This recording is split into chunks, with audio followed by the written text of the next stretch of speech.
नमस्कार, मैं हूं सर्वमित्र और हरियाणा विशेष में आप सभी का स्वागत है। हरियाणा विशेष में आज हम बात करेंगे 2010 में भर्ती हुए जेबीटी टीचरों पर गाज गिर सकती है। दरअसल हरियाणा में शिक्षक भर्ती शुरू से ही विवादों में रही है। एक जेबीटी भर्ती मामले में तो तत्कालीन मुख्यमंत्री ओम प्रकाश चौटाला, उनके बेटे अजय सिंह चौटाला और इनेलो नेता शेर सिंह बड़शामी के अलावा कई अधिकारी जेल में हैं। लेकिन अब हुड्डा सरकार के समय हुई जेबीटी भर्ती विवादों के घेरे में आ चुकी है। 8200 से ज्यादा जेबीटी टीचर 2010 में भर्ती हुए थे, जिनकी नियुक्ति को पंजाब और हरियाणा हाईकोर्ट में चुनौती दी गई थी। अब यह केस अंतिम चरणों में पहुंच चुका है। इसमें जो हलफनामा सरकार की ओर से दिया गया है, उसमें करीब 7000 टीचरों के रिकॉर्ड में गड़बड़ी पाई गई है, जिस पर हाईकोर्ट ने फैसला देना है कि यह भर्ती सही थी या नहीं। लेकिन इससे कम से कम चयन प्रक्रिया पर तो सवाल खड़े होते हैं। चर्चा इसी पर करेंगे कि हर शिक्षक भर्ती सवालों के घेरे में क्यों।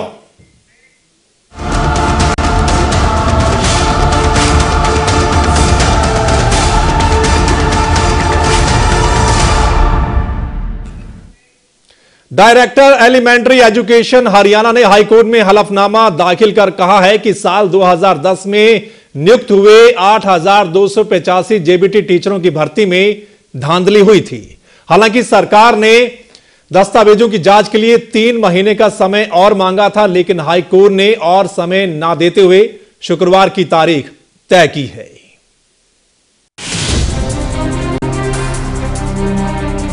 मुन्ना भाई स्टाइल से पात्रता परीक्षा पास करने वाले जेबीटी टीचरों पर अब जल्द ही गाज गिरने वाली है। प्रदेश सरकार ने हाईकोर्ट में हलफनामा देकर बताया कि उसने साल 2010 में नियुक्त 8285 जेबीटी टीचरों की जांच करवाई है। सीएफएसएल से हुई जांच में पाया गया कि केवल 1095 टीचर ऐसे हैं जिनके अंगूठे के निशान पूरी तरह से सही थे। वहीं 756 ऐसे हैं जिनके 2 जगह तो अंगूठे के निशान एक जैसे हैं, लेकिन तीसरे निशान से मेल नहीं खाते। वहीं 6060 टीचर ऐसे हैं जिनके अंगूठे के निशानों का मिलान नहीं हो पाया। उनके हस्ताक्षर लेकर उन्हें जांच के लिए भेजा जा रहा है। हरियाणा सरकार की ओर से कोर्ट से अपील की गई कि हस्ताक्षरों की जांच के लिए उन्हें 3 महीने का समय दिया जाए, ताकि इस जांच को पूरा कर हाईकोर्ट में रिपोर्ट सौंपी जा सके। लेकिन हाईकोर्ट ने समय देने से मना कर दिया और अब शुक्रवार को अगली तारीख है। तहत ये आंकड़े सामने आए कि 8500 में से केवल 1101 कैंडिडेट्स ही सही पाए गए। 756 के आसपास जो थे वो क्लियरली फर्जी फेक कैंडिडेट्स मिले और 6060 के करीबन ऐसे कैंडिडेट थे जिनके थंब इम्प्रेशंस की मैचिंग नहीं हुई, बट वो डाउटफुल कैटेगरी में रखे गए। 300 कैंडिडेट ऐसे थे जिनका कोई रिकॉर्ड जो है मैचिंग के लिए अवेलेबल नहीं था, उनको बार बार कॉल किया गया। डायरेक्टर के एलिमेंट्री एजुकेशन के द्वारा एक एफिडेविट फाइल किया गया, जिसमें 3 महीने का टाइम और मांगा गया। उसमें प्ली जो है उन्होंने लिया है कि जो 6060 कैंडिडेट जो डाउटफुल कैटेगरी में थे, उनके सिग्नेचर्स हम मैच करवाएंगे।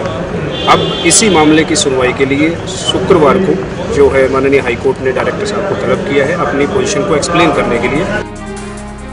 साल 2010 में जेबीटी टीचरों के 8285 पदों पर हुई भर्ती में नियमों की पालना न होने और गलत तरीके से टीचर बनने वालों की नियुक्ति रद्द करने की अपील करते हुए याचिका दाखिल की गई थी। हाईकोर्ट ने तब सरकार को इस भर्ती की जांच करने के आदेश दिए थे।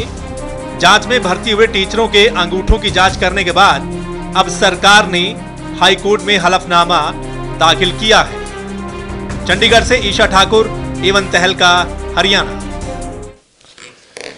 तो 2010 में यह भर्ती हुई थी, जेबीटी भर्ती, और उसके बाद याचिका लगाई गई। पंजाब एंड हरियाणा हाईकोर्ट में चुनौती दी गई इस भर्ती को, जिसके बाद जांच के आदेश दिए गए। और अब जांच में जो बात सामने आई है कि 3 जगह अंगूठे लगवाए गए थे, और उन तीनों की जब जांच की गई तो जांच में अभी जो पता चला है कि सिर्फ 1095 ऐसे जो टीचर हैं जिनके तीनों अंगूठे के निशान मिलते हैं।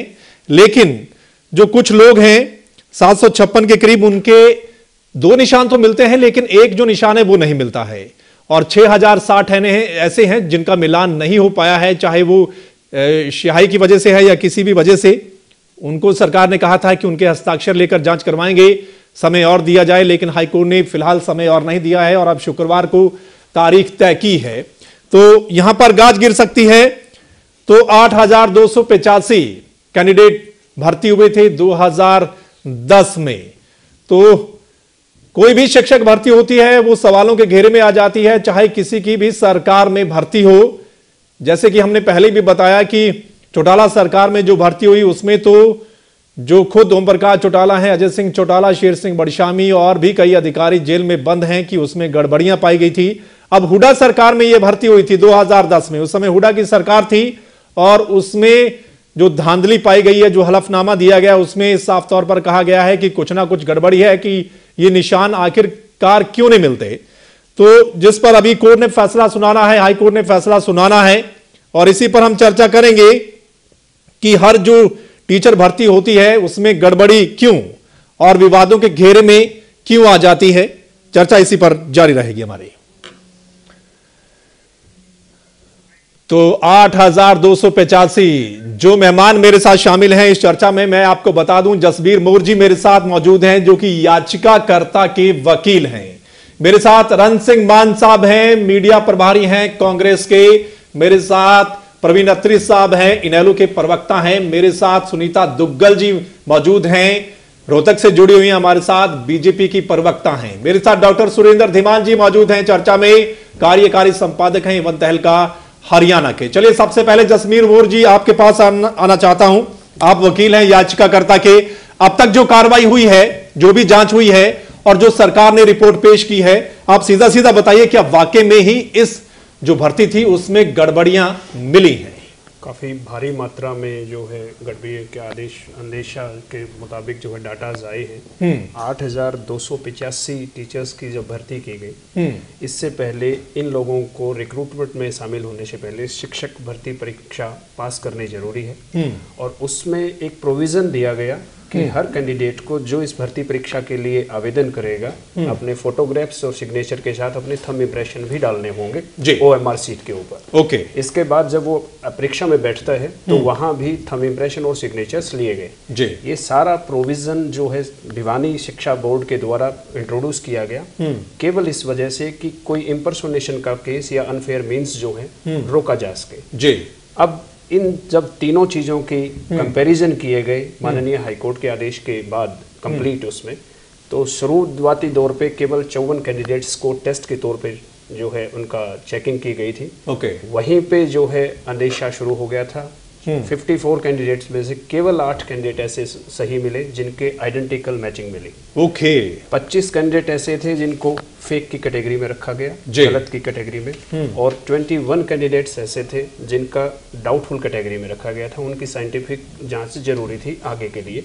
ये रिजल्ट केवल थंब इंप्रेशन चेकिंग्स का था, सिग्नेचर्स का नहीं। इसके बाद माननीय हाईकोर्ट ने कंप्लीट सिलेक्शन लिस्ट को चेक करने के आदेश दिए थे। अब तथ्य आपके सामने हैं, उनमें से केवल 1101 लोग ही ऐसे हैं जो टेस्ट को पास कर पाए हैं साइंटिफिकली।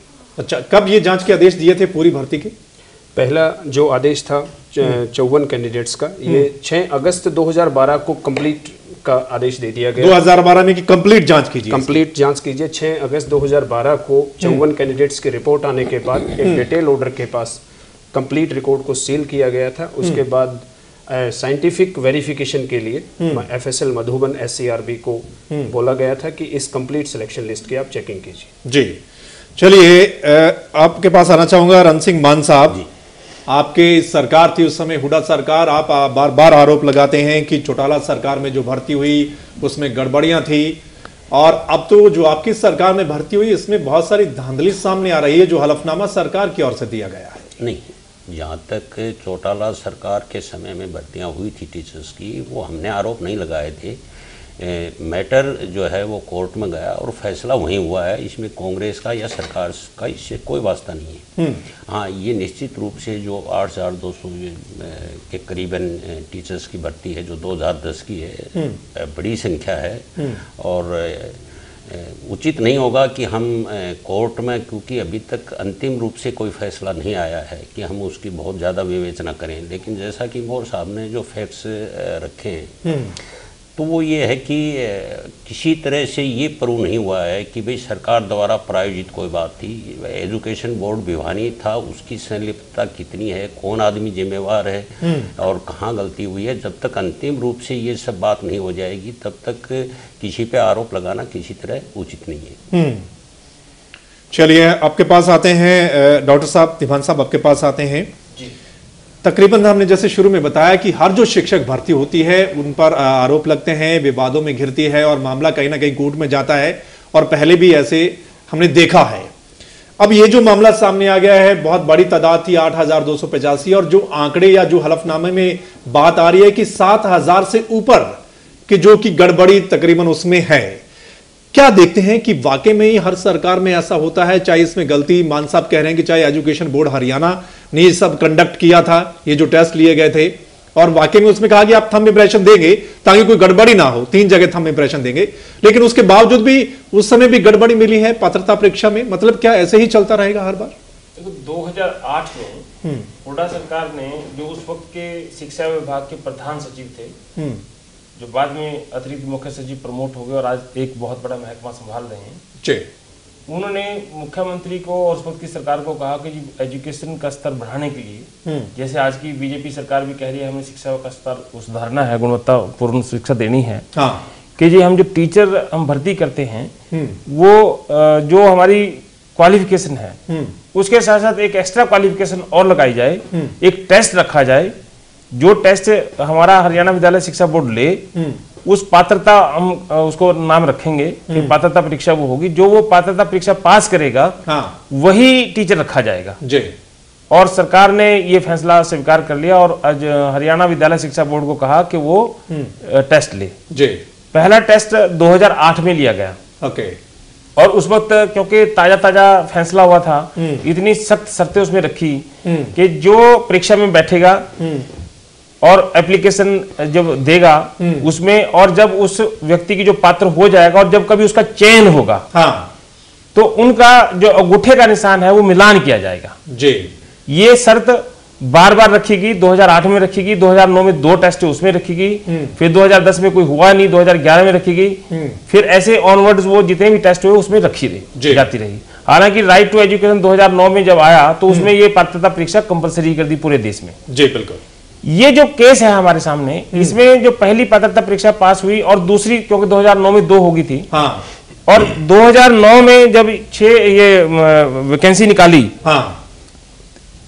13 अगस्त 2009 को 9,647 पद थे जेबीटी के, हरियाणा स्टाफ सिलेक्शन कमीशन ने ये भर्ती करनी थी, चयन करना था, और उसके लिए जिन लोगों ने आवेदन किया वो वही लोग ज्यादा थे जिन्होंने पात्रता परीक्षा पास की थी जी। इसका रिजल्ट 16 सितंबर 2010 को जारी किया ओके, लेकिन इन बिटवीन कुछ लोग जो इसमें परीक्षा में बैठे थे, टेस्ट में, इंटरव्यू में, उनके इंटरव्यू भी हुए, उन्होंने right to education, right to information के तहत जो हमारा जानकारी का कानून है बिल्कुल, उसके साथ जानकारी मांगी कि क्या ये जो बोर्ड ने परीक्षा ली थी पात्रता परीक्षा, क्या उनके मिलान करवाएंगे रिजल्ट डिक्लेयर करने से पहले कि ये पात्र हैं, क्योंकि उसमें बोर्ड का एक काम था कि उनके दोनों अंगूठों के निशान का मिलान किया जाए। OMR सीट थी जो उसका बिल्कुल, और जो उसने एप्लीकेशन फॉर्म में भरा था, तो उन्होंने कहा कि नहीं हमने कोई ऐसा मिलान नहीं करवाया। उन्होंने बोर्ड से ही पूछा, बोर्ड ने कहा हमने नहीं कराया। उन्होंने बोर्ड से ये भी पूछा कि आपने क्यों नहीं करवाया, क्या इसकी जरूरत नहीं थी? तो उन्होंने कहा जरूरत तो है, उसमें लिखा हुआ शर्त में।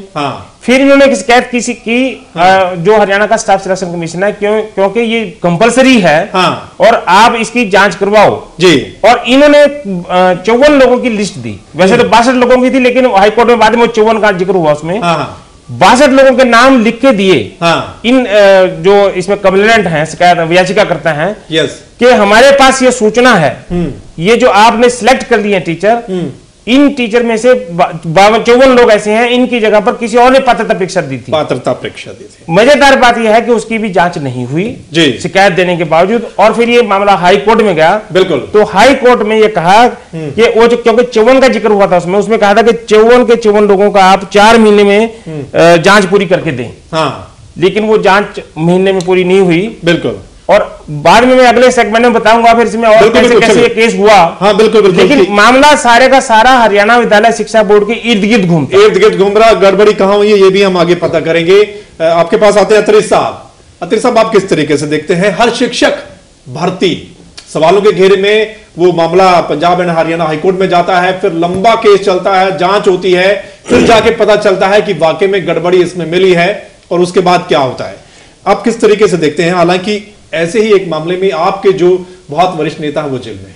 देखिए, सबसे पहले तो सर मित्र जी मैं ये बात आपको स्पष्ट कर दूं कि जो हमारे नेताओं के साथ जो केस था वो पूरी तरह से पॉलिटिकल फैब्रिकेटेड केस था, क्योंकि उस केस में अगर आप देखें जब जो एजेंसी इन्वेस्टिगेट कर रही थी इनिशियली जब दफा चार्जशीट में दफा लगाई गई, बाद में उसमें ऐड किया गया दफा को, इंटेंशनली ऐड किया गया, नॉन इंटेंशनली ऐड किया गया, वो पूरी तरह से पॉलिटिकल फैब्रिकेटेड था, और ये चीज तो जनता के सामने आ भी चुकी है। रही जहां तक इस भर्ती की बात, देखिए कांग्रेस सरकार जब माननीय उच्च न्यायालय में ये केस चला गया, उच्च न्यायालय ने इस पे डायरेक्शन दी, तो कांग्रेस सरकार ने एफिडेविट दिया था जिसमें उन्होंने खुद अपने एफिडेविट में ये बात मानी थी कि 1095 जो है कैंडिडेट्स वो आइडेंटिकल है, और 751-52 के करीब उन्होंने बोला था नॉन आइडेंटिकल, और रेस्ट ऑफ जो थे वो उन्होंने बोला था अनकंपेरेबल, मतलब उनकी निशाई मिट गई, शाही फीकी पड़ गई या जो भी पर्सोनिटीज। बिल्कुल। तो ये पूरी तरह से एक धांधली थी, और अकेली यही एक धांधली नहीं है। इससे पहले आप देखेंगे पीटीआई वाला केस देख लीजिए, एक हाई कोर्ट से क्वेश्चन वाली बात देख लीजिए, तो कांग्रेस के कार्यकाल के दौरान जितनी भी भर्तियां हुई हैं, चाहे वो एससीएस की भर्ती लगा लीजिए, सारी शक के दायरे में रही है। किसी पे जो कोर्ट में मामला गया वहां पे माननीय कोर्ट ने संज्ञान लिया, क्वैश कर दिया, और अब ये केस जैसे कि एडवोकेट साहब बता रहे थे, इसमें तो पूरा क्लियर आ चुका है, इन्वेस्टिगेशन जो उसकी जांच हुई है, जांच में सारी चीजें आ चुकी है, कांग्रेस सरकार अपने एफिडेविट में मान चुकी है, हाईकोर्ट में जो एफिडेविट दिया है उन्होंने खुद माना है, तो कहीं किसी तरह का कोई डाउट तो है ही नहीं है। और बाकी मामला कोर्ट के अंदर है, देखिए जब डिसीजन आएगा तो वो क्लियर। बिल्कुल, अभी मामला कोर्ट के अंदर, और अब शुक्रवार को क्या होता है वो भी बड़ी देखने वाली बात होगी। सुनीता दुग्गल जी आपके पास आते हैं। सुनीता जी, आप खैर पहली बार आपकी जो सरकार है पूर्ण बहुमत के साथ आई है, हालांकि जब ये मामला जेबीटी वाला हुआ था चौटाला के समय में, उस समय भी आप उसमें भागीदार थे सरकार में, लेकिन अब आपकी पूर्ण बहुमत के साथ सरकार है। अब जो सरकार की ओर से हलफनामा दिया गया उसमें मान ली गई गड़बड़ी कहां पर हुई थी। हम आपसे जानना चाहते हैं कि हर बार ऐसे मामले क्यों लगातार सामने आ रहे हैं कि जो शिक्षक होता है, पढ़ाने वाला, जो बच्चों को भविष्य बनाता है, उसकी जो भर्ती होती है वही हर बार सवालों के घेरे में क्यों?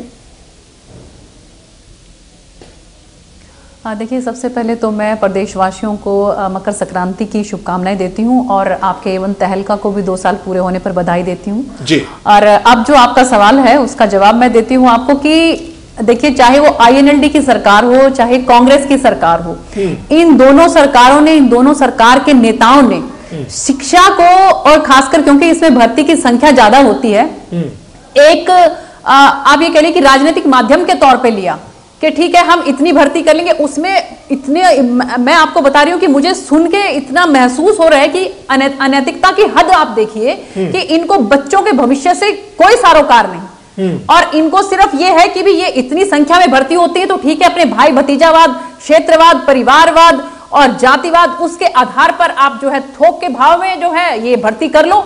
और ये इसी का नतीजा ये हुआ कि जो आईएनएलडी की सरकार थी उनके आज वरिष्ठ नेता जो हैं वो अंदर हैं, और हमारे भाई जो अभी बोल रहे थे कि वो जो फैब्रिकेटेड है, अगर फैब्रिकेटेड है तो इसका मतलब वो जो जज ने जजमेंट दिया है उनके ऊपर उंगली उठा रहे हैं, वो उनकी जजमेंट गलत है। और रही बात कांग्रेस की, तो एक के बाद एक आप देखना कि इतने जो हैं इनके सबके सब पोल पट्टियां सब खुलने वाली हैं और जनता के सब सामने आने वाली हैं। इसीलिए इन्हीं सब चीजों से परेशान होकर, त्रस्त होकर जो है हरियाणा की जो जनता है उसने भारतीय जनता पार्टी को बहुमत दिया।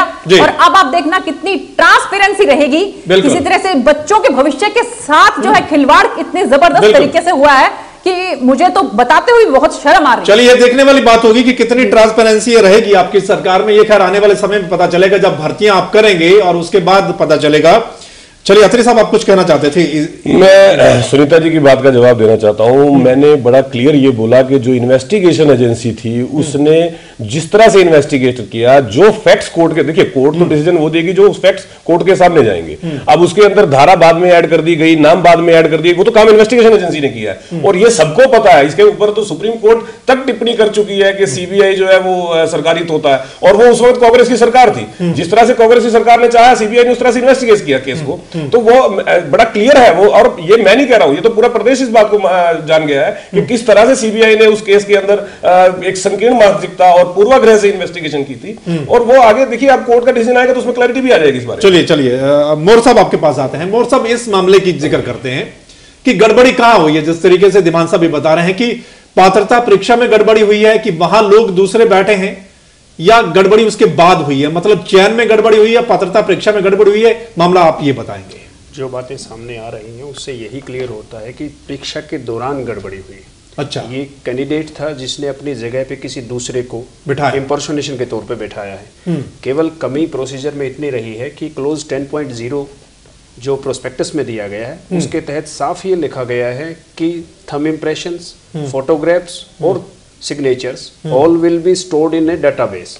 और सर्टिफिकेट टीचर्स एलिजिबिलिटी टेस्ट का इशू करने से पहले इनकी जांच करेंगे और ये स्क्रूटनी में आएंगे। और यही प्रोसेस रिक्रूटमेंट के दौरान भी होनी थी, रिजल्ट फाइनल भर्ती का करने से पहले।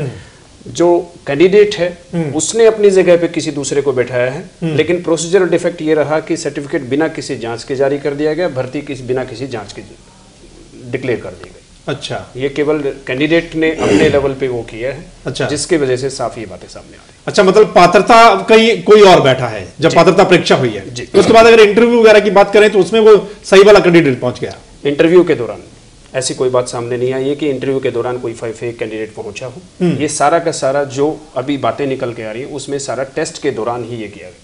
इसमें कैंडिडेट ही खुद रिस्पॉन्सिबल। अच्छा, अगर आप कह रहे हैं कि पात्रता के दौरान ही ये सब हुआ है, जो घपलेबाजी हुई है, तो ये फिर हरियाणा एजुकेशन बोर्ड कर रहा था, मतलब ये जो पात्रता परीक्षा है जी, तो गड़बड़ी वहीं पर हुई है।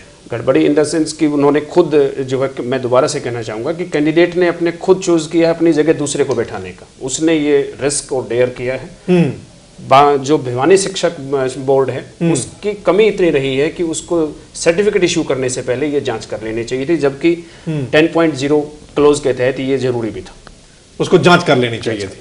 चलिए धीमान साहब आपके पास आते हैं। ये जो मामला है कुछ उलझा हुआ है कि आखिरकार गड़बड़ी कहां पर हुई है, इसमें चयन प्रक्रिया में गड़बड़ी है या पात्रता परीक्षा में जो ओरिजिनल कैंडिडेट नहीं दूसरा कैंडिडेट बैठ गया था।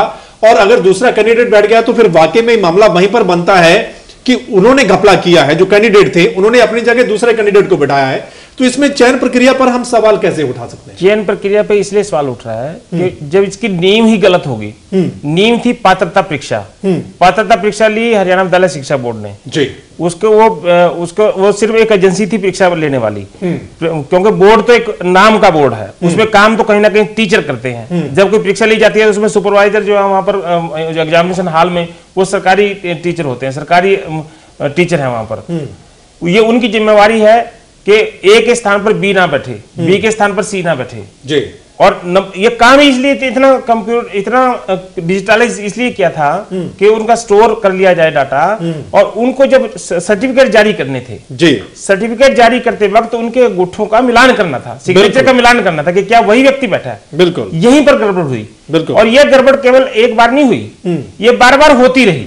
ओके, जब आदमी पात्रता परीक्षा कोई और पास कर रहा है मेरे नाम पे, फिर जब मैंने आवेदन किया सर्टिफिकेट तो मुझे जारी हो गया, मेरे नाम पे बैठा कोई और था। जो चेयर, फिर उसके बाद जब सिलेक्शन हो रहा था, स्टाफ सिलेक्शन कमीशन की जो कमी है इसमें वो ये है कि फिर चेक करना था उनका रिकॉर्ड जी, जो कि आरटीआई के तहत इनको पूछा गया था याचिकाकर्ता द्वारा, वो स्टाफ सिलेक्शन कमीशन में नहीं किया, फिर नहीं किया। इसलिए दोनों लेवल पे गलती है जी।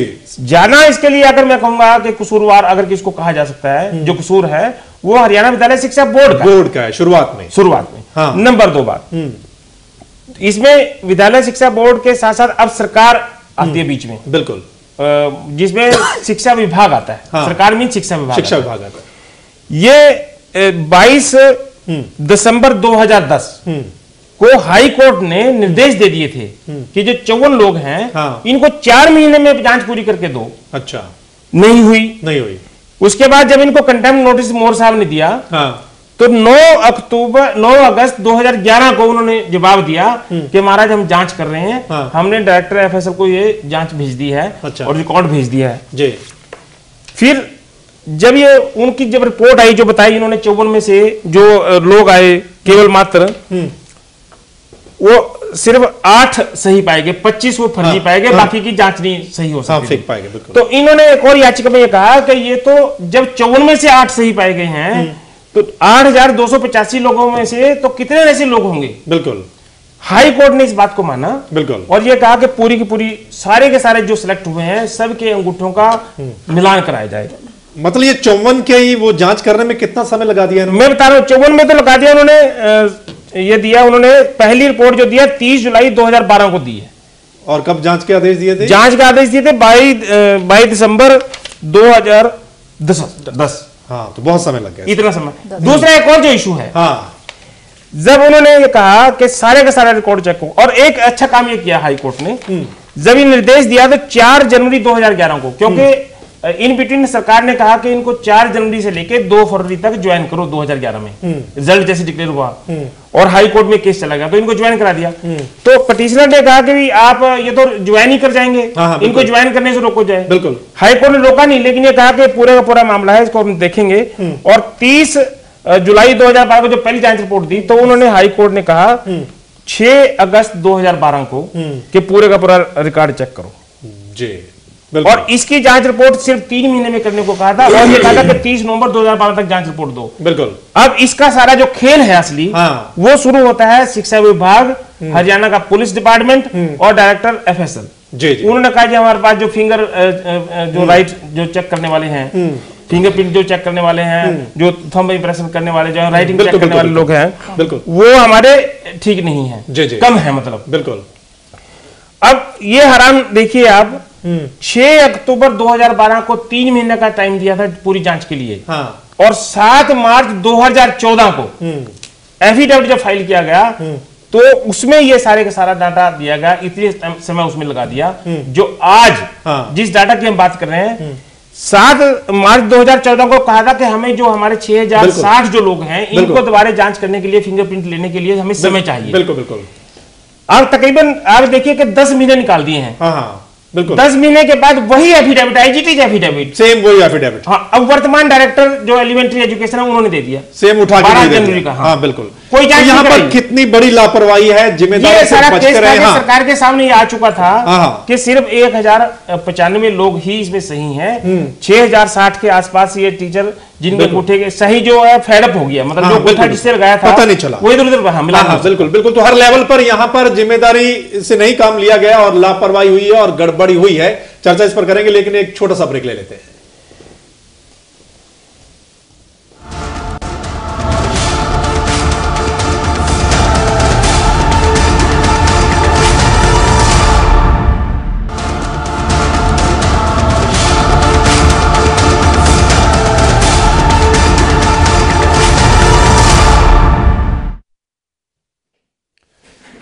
ब्रेक के बाद आपका स्वागत है दोस्तों। 2010 में जेबीटी भर्ती हुई थी, उसके बाद मामला हाईकोर्ट में पहुंच गया और अब अंतिम चरणों में है, लेकिन जो हलफनामा दिया गया उसमें साफ तौर पर यह बताया गया है कि गड़बड़ी हुई थी। मान साहब आपके पास आते हैं।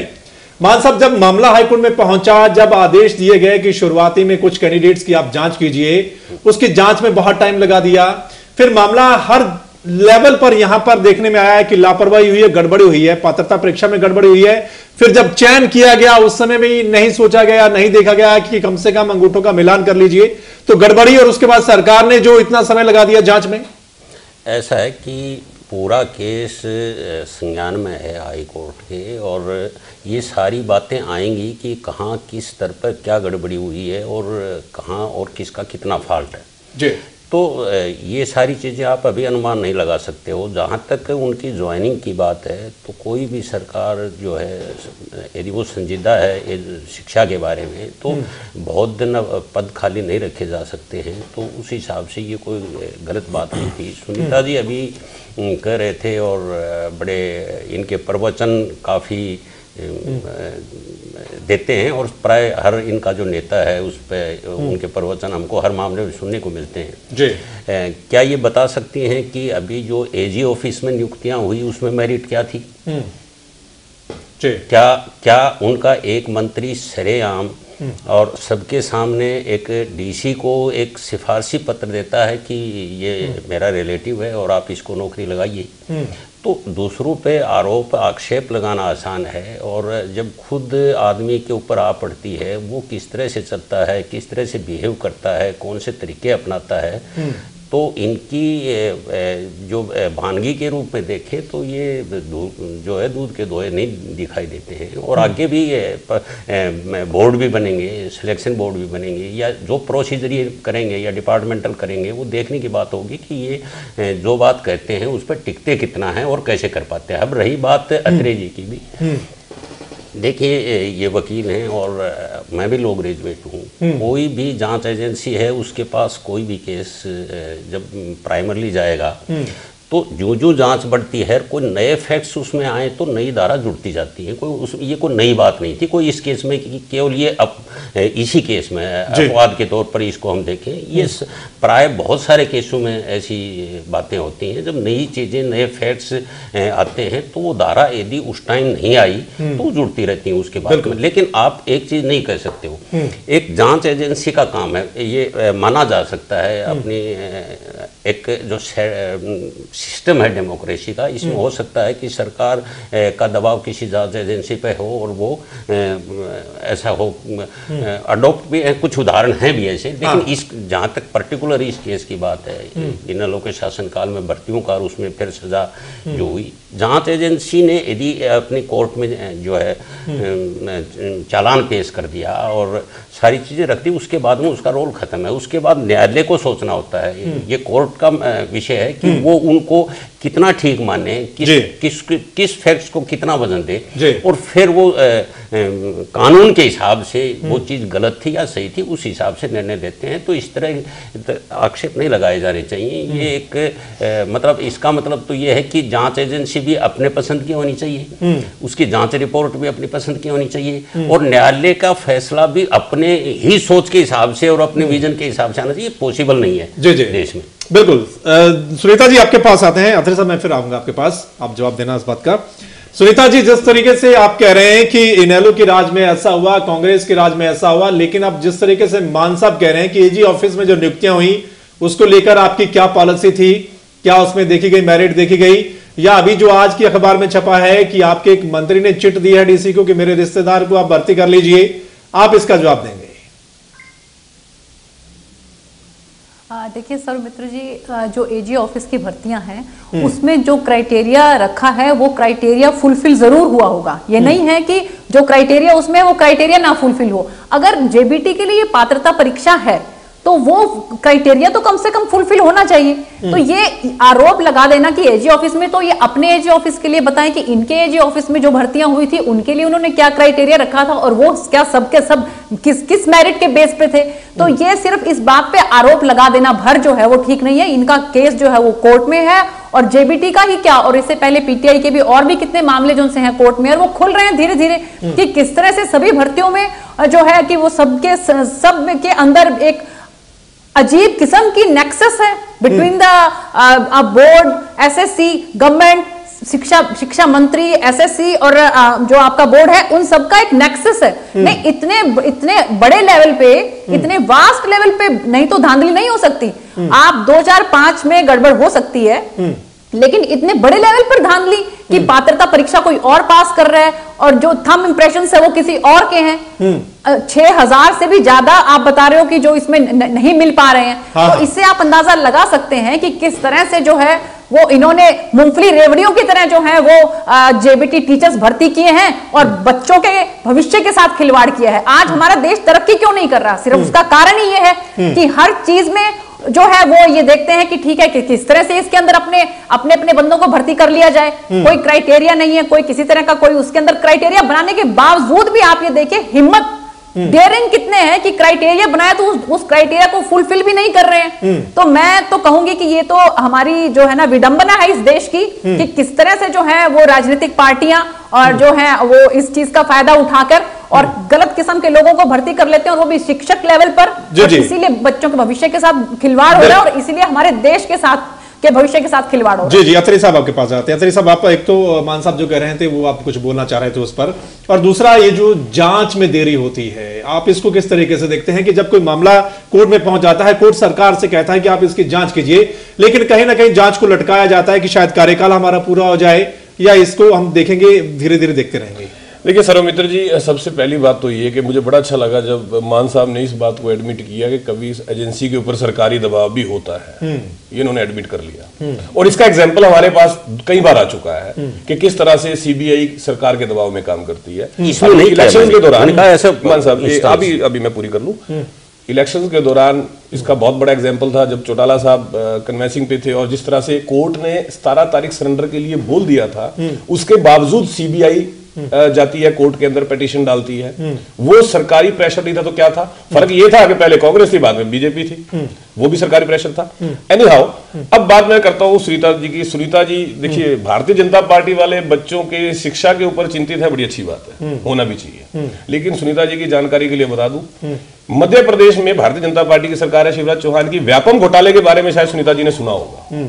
व्यापम घोटाला मध्य प्रदेश में हुआ मेडिकल कॉलेजेस में बच्चों के एडमिशन के लिए, और जब उसकी इन्वेस्टिगेशन हुई तो यह जांच में आया कि 335 फोन कंसर्न अथॉरिटी को सीएम के घर से होते हैं और सीएम की वाइफ के फोन से होते हैं। लेकिन जब वही बात है जिसकी लाठी उसकी भैंस, केंद्र में सरकार आई, वो बाद इन्वेस्टिगेशन वही रोक दी।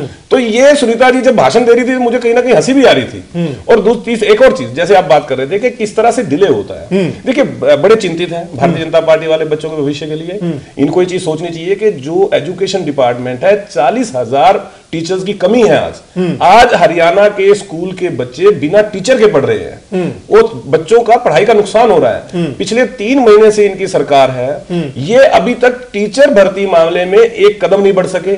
भाई जो पिछली गड़बड़ हुई है उनको कैंसिल, देखिए हम तो बार बार कह रहे हैं कि आप समीक्षा कीजिए, अगर गड़बड़ है गलत लोगों को बाहर निकालिए, जो काबिल लोग हैं, सही लोग हैं, उन्हें अपॉइंट कीजिए, लेकिन बच्चों को टीचर तो दीजिए। आप केवल बातों में चिंता करते हैं, केवल भाषणबाजी करते हैं, और लिफाफेबाजी तो इनके टॉप टू बॉटम है। नहीं, बात वही है ना, को देख लो, अगर नीचे किसी को देख लो, नहीं भाषणबाजी में वही है कि अगर हम टीचर ऐसे देंगे जो पात्रता तो परीक्षा तो किसी और से पास करवाते हैं, निकालिए बाहर, सिलेक्ट हो जाते हैं, निकालिए, बहुत बड़ा सवाल लाइए, अच्छे काबिल लोगों को लाइए, बिल्कुल लेके तो आइए। हाँ, बहुत बड़ा हर सरकार पर यह सवाल उठता है, क्यों ना हम अच्छे टीचर भर्ती करें जो कि बच्चों का भविष्य बनाते हैं। मोर साहब आपके पास आते हैं। मोर साहब, ये जो अभी हल्फनामा दिया गया है, क्या पहले कांग्रेस की सरकार ने भी यही हल्फनामा दिया था? और जो बीच का समय रहा है इतना, उसमें क्या कोई भी जांच नहीं हुई जो अब सरकार 3 महीने का समय और मांग रही है? इसमें पहले भी 3 बार जो है कोर्ट में एफिडेविट दायर किया गया है डायरेक्टर एजुकेशन एलिमेंट्री की तरफ से। हाँ। और उसमें रीजंस यही दिए गए थे कि भारी मात्रा में हमें 8000 से ज़्यादा टीचर्स की हमें जांच करनी है, और पहले सबके स्पेसिमेन सिग्नेचर्स लिए गए हैं, थंब इम्प्रेशंस लिए गए हैं, जो एक्चुअल में जॉब कर रहा है, जो सर्विस में अभी टीचर बिल्कुल जो कर रहा है। ये उस दौरान सरकार ने बहुत बढ़िया कदम उठाया कि भाई जो टीचर जो यहाँ पे अभी जॉब कर रहा है, क्या ये वही बंदा है जिस बंदे ने यहाँ पात्रता परीक्षा में अपने हाजिरी दी थी। और उस दौरान ये सिग्नेचर्स, थंब इम्प्रेशंस लेने के बाद SCRB को मामला भेजा गया, और वहाँ प्रोसेस में देरी जरूर हुई है, बट जो तथ्य हमारे सामने आए हैं उससे साफ लग रहा है कि एटलीस्ट ट्रांसपेरेंसी तो हुई है। नहीं, जो पहले हलफनामा दिया गया था, क्या उसमें यही तथ्य दिए गए थे जो अभी दिए गए हैं, या कुछ चेंजेस था अभी इसके दौरान? जो उसमें समय जरूर मांगा गया था, बीच की प्रोग्रेस बताई गई थी कि अब तक हम ये काम कर चुके हैं, ये रिपोर्ट, ये तथ्य हमारे सामने आ रहे हैं, ये डाटाज हम भेज चुके हैं, इतने कैंडिडेट्स को सिग्नेचर्स के लिए भेजा जा चुका है। एक बार डायरेक्टर एलिमेंट्री एजुकेशन इलेक्शंस के दौरान बाहर थे तो दोबारा से टाइम मांगा गया था। एक टाइम में एफिडेविट देते हुए 9 महीने का टाइम मांगा गया था, ऑनरेबल कोर्ट ने जो है 6 महीने का टाइम दिया। बट समस्या अब ये भी है कि जो पिछला ऑर्डर था 27 मई 2000 2014 का था। हाँ। इसके बाद किसी वजह से केस की सुनवाई नहीं हो पाई थी। अच्छा। और अब ये नेक्स्ट डेट जो लास्ट डेट थी 6 जनवरी 2012 थी। केवल 3 दिन पहले एक एफिडेविट दिया गया कि हमें 3 महीने का टाइम और दिया जाए। ओके। जबकि 7 महीने पहले ही जा चुके थे। तो इस मामले में जरूर देरी हुई। जी, धीमान साहब आपके पास आते हैं। धीमान साहब, मामला क्योंकि यही इस पर चर्चा हम कर रहे हैं, तो ये जो कि कुछ लोग आए नहीं, जिनको बार बार बुलाया गया कि आप आइए थंब इंप्रेशन दीजिए, या कुछ लोग आए नहीं, उससे तो साफ पता चलता है कि वाकई में ही गड़बड़ी हुई थी इसमें। देखो, 2 चीजें हैं इसमें। 58 लोग तो जो टीचर इनके पास काम कर रहे हैं वो तो आए नहीं। हाँ। और जो 374 लोग हैं ऐसे, इनमें से 216 टीचर रिजाइन कर चुके हैं, उनकी जांच करने की आवश्यकता नहीं है। 58 टीचर ऐसे हैं जो जिन्होंने अभी तक नमूने नहीं दिए। हाँ। तो उनके पास अभी हाई कोर्ट में जो एफिडेविट दायर किया उसमें कहा गया है जी हम इनको निर्देश दे रहे हैं कि अगले 15 दिन के अंदर अपने नमूने दें, और अगर ये नमूने नहीं देंगे तो हम इनके खिलाफ, इनको जहां पर ये नौकरी कर रहे हैं वहां पर नौकरी नहीं करने देंगे, ज्वाइन नहीं करने देंगे। और 19 लोगों के नाम डबल थे। 65 लोगों ने ऐसे थे जो जिनकी सिलेक्शन हो गई थी लेकिन जेबीटी टीचर, उन्होंने जेबीटी टीचर ज्वाइन नहीं किया, वो किसी और कहीं उनकी नौकरी लगी होगी। हाँ। एक और दर्शकों की जानकारी के लिए एक और महत्वपूर्ण तथ्य है। हाँ। मैं बताना चाहूंगा, जब हाई कोर्ट में बेसिक बात को चैलेंज किया गया कि पात्रता परीक्षा ली जा रही है, अंगूठों का निशान, फोटो और उसका सिग्नेचर्स का मिलान नहीं करवाया जा रहा। हाँ। तो हरियाणा विद्यालय शिक्षा बोर्ड ने ये शर्त ही हटा दी। अब पात्रता परीक्षा जब ली जाती है उसमें शर्त नहीं है। अच्छा। कि इनका अंगूठे का निशान लिया जाएगा, पात्रता परीक्षा का जो सर्टिफिकेट जारी किया जाएगा उसके से पहले इन चिन्हों का मिलान किया जाएगा, और जब हरियाणा स्टाफ सिलेक्शन कमीशन या जो कि शिक्षक भर्ती बोर्ड था जो हुड्डा साहब ने बनाया था, वो इनका सर्टिफिकेट, इनका चयन सूची जारी करने से पहले उनका मिलान करेगा। अब ये शर्त हटा दी। शर्त हटा दे। और दूसरा जो महत्वपूर्ण बिंदु है जो आपने पूछा था, जो मैंने कहा था कि जो लास्ट जो एफिडेविट था, हाँ। ये जांच कंप्लीट तकरीबन हो चुकी थी। 7 मार्च 2014 को एफिडेविट दे दिया था। हाँ। वैसे तो ये 2013 में जांच पूरी हो गई थी। हाँ। उसकी एक रिपोर्ट बनाई। हाँ। अगस्त में 2013 में। हाँ। उसको रिपोर्ट बनाते बनाते और इसको 6 महीने तो रिपोर्ट बनाने में लगी। बिल्कुल बिल्कुल। अब जो मामला रुका हुआ है, हाँ। जब 2 टीचर सिलेक्शन बोर्ड बना दिया, उसने फिर एक और भर्ती निकाली। अच्छा। 9870 जेबीटी टीचर्स की भर्ती निकाली जी। 2012 में एडवर्टाइज कर दिया। हाँ। उसमें क्योंकि मामला फिर तब वही था। हाँ। एक और याचिका चली गई। अच्छा। हाई कोर्ट में। हाँ। उन्होंने कहा कि 2010 की सिलेक्शन में ये पालना नहीं हुई थी। हाँ। ये हमें लगता है कि 2012 की जो टीचर सिलेक्शन बोर्ड भर्ती करने जा रहा है इसमें फिर गड़बड़ी पाई जाएगी। अच्छा। इसमें फिर निशान, अंगूठे के निशान नहीं मिलाए गए हैं। नहीं मिलाए गए। तो हाई कोर्ट ने फिर उसको नोटिस जारी कर दिया और ये कहा कि आप इसकी जांच कराइए। हाँ। इन बीटी रिजल्ट डिक्लेयर करना था, सरकार ने जाना था, चुनाव के बाद में जाना था, हरियाणा विधानसभा के चुनाव होने थे। अल्टीमेटली हरियाणा विद्यालय शिक्षा बोर्ड और सरकार ने हाई कोर्ट से कहा कि आप हमें अनुमति दे दें रिजल्ट डिक्लेयर करने की। हाँ। हाई कोर्ट ने कहा कि ठीक है आप रिजल्ट डिक्लेयर कर दो। हाँ। लेकिन ये जांच जरूरी है और जांच के बाद जो पाया जाएगा उसके बाद तथ्य देखेंगे। बिल्कुल। 14 अगस्त 2014 को रिजल्ट डिक्लेयर कर दिया। हाँ। और उसमें यह निर्देश दिया हाई कोर्ट ने कि इनकी ज्वाइनिंग तब कराएंगे जब आप इनका साइंटिफिक तरीके से अंगूठों का निशान मिला लेंगे। हाँ। अब जब उन्होंने आंदोलन कर दिया, बीजेपी की सरकार आ गई, पिछली सरकार के टाइम में रिजल्ट डिक्लेयर हो गया था, ज्वाइन नहीं कराया था, आपने देखा हो कितना आंदोलन हुआ पूरे प्रदेश में। बिल्कुल बिल्कुल। अब उनकी ज्वाइनिंग, पहले जांच वहां पर हो रही है बोर्ड में। ये नए वाले जेबीटी टीचर का मामला। तो करीब 18,000 के आसपास ये जेबीटी टीचर्स का मामला है। अब पहले वाली में से तो आपने देख लिया कि 1095 लोग सही पाए गए। 756 लोग तो बिल्कुल ऐसे रिजेक्ट हो गए हैं, जिनका कोई मिलान नहीं, कोई मिलान नहीं। 6060 के लोगों के ऐसे हैं जिनका भी पता नहीं क्या होगा, पता नहीं चल पाया, मिलान नहीं कर सकते, नहीं हो पाया। अब 9870 में से भी ऐसे कितने होंगे? हाँ बिल्कुल। तो ये मामला बड़ा ही पेचीदा हो गया है। नहीं, लेकिन जो दोबारा अभी ये नई तरीके से हम अंगूठे का निशानी लेंगे तो इसका मतलब गड़बड़ी अब तो होती जाएगी। अगर अंगूठे का निशानी लेंगे तो पता तो एक उस वक्त जब लगाई गई थी शर्त, उसका मतलब यही था कि भी कोई प्रोसेस ना, कोई मेरी जगह कोई आप ना बैठे, आपकी जगह मोर साहब ना बैठे, मोर साहब की जगह मोहन साहब ना बैठ जाए, और अत्रे साहब किसी और का पेपर ना दे दें। अब ये शर्त हटा दी है तो क्योंकि बीजेपी की सरकार है और सुशासन वाली सरकार है। अब देखते हैं सुशासन में ये कितनी शर्तें लगाती है। अब क्योंकि हरियाणा स्टाफ सिलेक्शन कमीशन रद्द हो चुका है, नया बना नहीं है। बिल्कुल। और इन्होंने ये भी कहा कि जितने भी टीचर भर्ती होंगे हरियाणा स्टाफ सिलेक्शन कमीशन के द्वारा भर्ती होंगे। स्टाफ सिलेक्शन कमीशन अभी गठित होगा। बिल्कुल। मंडल आयुक्तों से उसके नाम मांगे हैं।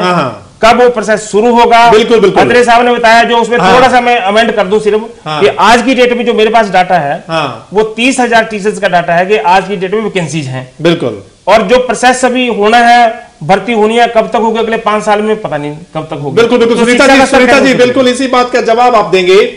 आप कहते हैं कि वाकई में अच्छे टीचर होने चाहिए, और जो टीचरों की कमी है, 30,000 से ज्यादा की कमी है, लेकिन आपने बोर्ड भंग कर दिया, नया बोर्ड बनाएंगे आप, और अभी जो पहले वाली भर्ती थी उसकी जांच प्रक्रिया चल रही है, तो आप कब तक ये सब काम निपटा लेंगे, और कितना जल्द बच्चों को उनके टीचर मिल जाएंगे, और पारदर्शिता कितनी होगी इसमें?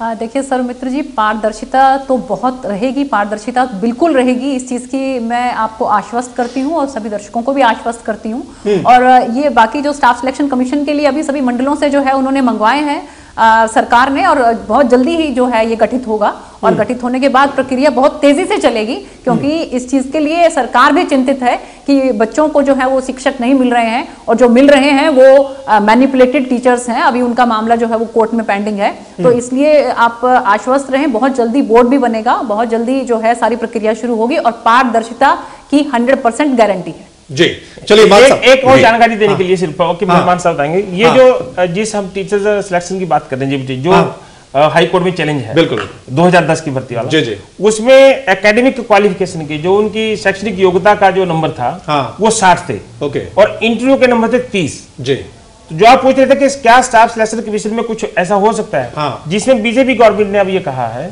कि कई तो नौकरी में कहा कि हम इंटरव्यू की ये बंद कर देंगे, और लेकिन मेरे पास जो अंदरूनी सूचना है, जो सीएम ऑफिस की तरफ से नोट गया है नीचे, उसमें कहा है कि साक्षात्कार क्या 10% होंगे। ओके 10%। हाँ, तो जितने भी टोटल अंक होंगे उसका साक्षात्कार के लिए, इंटरव्यू के लिए 10 नंबर देंगे, बाकी सारी एकेडमिक या रिटर्न बाकी देखा जाएगा। इससे पता लग जाएगा कि कितनी पारदर्शिता होगी। वो 10% भी क्यों रखे गए हैं भाई? अगर पारदर्शिता रखनी है वो 10% भी क्यों रखे गए? रखेंगे कहीं जिसने पेपर दिया है वो कोई और है, और इंटरव्यू के लिए कोई और आ रहा है। जरूरत क्या थी? चलिए वो पारदर्शिता, खैर जब भर्ती कोई होगी उसके बाद ही पता चलेगा कि निश्चित तौर पर पारदर्शिता कितनी है। सुनीता जी कुछ कह रही हैं? हाँ सुनीता जी। जी मैं ये कह रही हूँ कि 10% की जरूरत सिर्फ इसीलिए है ताकि आप बिल्कुल आमने सामने देख लें कि कैंडिडेट वही है जिसने एग्जाम दिया है, और जो आ रहा है आपके पास जो सर्टिफिकेट लेके आ रहा है वो भी वही है। सिर्फ पारदर्शिता के लिए उसके लिए कंडीशन रखते हो कि कोई भी कैंडिडेट जो है उसको एक बार सामने आना होगा, उसके लिए 10% का रखने की क्या जरूरत है? नहीं इंटरव्यू होना भी चाहिए निश्चित तौर पर, उसमें कैंडिडेट आ रहा है उसकी पर्सनैलिटी भी देखी जाएगी, उसकी पर्सनैलिटी भी देखी जाएगी कि वो उसके लायक है कि नहीं है। जो अभ्यर्थी है आवेदन करता है, हैंडीकैप तो नहीं है वो, इंटरव्यू के दौरान बहुत कुछ प्रोफाइल चेक करना होता है, बहुत कुछ पता चलता है। बिल्कुल, तो उसमें एक मैंडेटरी है, बिल्कुल इंटरव्यू होना भी चाहिए, बहुत कुछ चेक किया जाता है। मान साहब आप बताइए, क्या वाकई में हर भर्ती पर जो इतने आरोप लगते हैं, क्या कभी सरकार या अधिकारी ऐसे भी होंगे कि जो सही तरीके से काम करेंगे ताकि कोई भर्ती चैलेंज ना हो, और चैलेंज हो तो बहुत जल्द जांच हो जाए, पता चल जाए कि बिल्कुल सही है? नहीं देखिए, एक बात कहने में मेरे कोई एजिटेशन नहीं है, चाहे वो एजुकेशन है या चाहे कोई और भी विभाग है। यदि आप उसमें योग्य आदमी आएंगे तो वो प्रशासन के लिए और उस प्रदेश के लिए एक अहम रोल अदा करने में सक्षम वो कैटेगरी के लोग ज़्यादा होते हैं। हाँ, कोई दिक्कत नहीं जी। रही बात सुनीता जी जो कह रहे थे, भारतीय जनता पार्टी के जो भी नेता बात कहते हैं वो बात जब अमल में आती है उस तक वो उस पर टिके भी रहते हैं कि नहीं टिके रहते हैं, अभी तक तो शंका बनी हुई है, सबकी बनी हुई है। अच्छा। चाहे आप कोई भी इशूज ले लो जो अब तक लोगों में किसी तरह की भी चर्चा आई, चाहे वो खाद का विषय था या दूसरे तीसरे इशू थे, कोई भारतीय जनता पार्टी का जब उस पर प्रैक्टिकल जब बात आती है तो उस पर टिकती नहीं है। अब रही बात, मैं थोड़ा पीछे ले चलना चाहता हूँ कि मानव संसाधन जो मंत्रालय है भारत सरकार, जब मैं उसने निर्देश भी जारी नहीं किए थे इस देश में विभिन्न राज्यों को, उससे पहले ही हरियाणा में हुड्डा सरकार ने उस को ध्यान में रखते हुए जो बहस हुई, चर्चाएं हुई, विभिन्न जो मीटिंगें हुई उनके अंदर सबसे पहली स्टेट बनी जिसने पात्रता को जो था उनमें से एक स्टेट है जिन्हें सबसे पहले स्वीकार किया, उसको एक्सेप्ट किया और पात्रता परीक्षा का प्रोविजन स्टेट में कंपलसरी किया। नहीं अच्छी बात है, पात्रता रख दी, लेकिन उसके बाद जो गड़बड़ी मिल गई उसके बाद में हाँ जो भी शर्तें थी वो भी इन्हीं के राज में हुआ कि इस तरह से अंगूठों के, जैसे मोर साहब ने भी क्लियर किया कि वो अंगूठे जो है 3 जगह पे लगेंगे, उसकी जरूरत पड़े ताकि एक पारदर्शिता बनी रहे। हाँ, बिल्कुल, समय बहुत निश्चित रूप से हाँ उसमें कोई गड़बड़ी है तो मैं बड़े साफ तौर पे कहना चाहता हूँ कि एसपी लेवल पे है, एक बिल्कुल ट्रांसपेरेंट वे में जो है इसकी यदि जांच होती है तो होना भी चाहिए, कोई भी बिल्कुल कोई भी। और यदि इसमें कोई कहीं किसी का दोष मिलता है तो पनिश भी होना, बिल्कुल पनिश भी होना चाहिए कि यहाँ पर लापरवाही किसकी थी, क्या शुरुआत में लापरवाही थी, उसके बाद चयन प्रक्रिया में लापरवाही थी, किसकी जिम्मेदारी बनती है, उसको पनिश होना भी चाहिए। और खासकर सरकार को बहुत ध्यान देने की जरूरत है। चयन प्रक्रिया है लास्ट में जो हमारे ऊपर आरोप लगाते हैं, हमारे जो टीचर है वो आज भी जॉब में है, चलिए आज भी वो नौकरी कर रहे हैं। चलिए इसलिए बार बार बोलता हूँ इन्वेस्टिगेशन जो थी मैं चुनौती केवल इस आधार पर दी है कि पात्रता परीक्षा के सर्टिफिकेट बिल्कुल नहीं है, उसमें कोई और बंदे बैठे। बिल्कुल पात्रता परीक्षा होनी चाहिए, लेकिन कम से कम जो नियम थे, जो कानून थे, उनको कायदे पर क्यों रखा गया, क्यों नहीं अंगूठे के निशान मिलाए गए, ये सबसे बड़ी बात है। खैर ये आने वाले वक्त में पता चलेगा, हाईकोर्ट क्या फैसला सुनाते हैं, लेकिन सरकार को बहुत यहां ध्यान देने की जरूरत है। कोई भी चयन होता है, कोई भी भर्ती प्रक्रिया है, पारदर्शिता के साथ होनी चाहिए। जो अफसर भी है, जो अधिकारी भी है, कम से कम अगर कोई एग्जाम ले रहा है तो उसमें भी पूरी पारदर्शिता होनी चाहिए। सभी मेहमानों का बहुत बहुत शुक्रिया इस चर्चा में शामिल होने के लिए। इस चर्चा में इतना ही। आप बने रहे मन तहलका हरियाणा के साथ।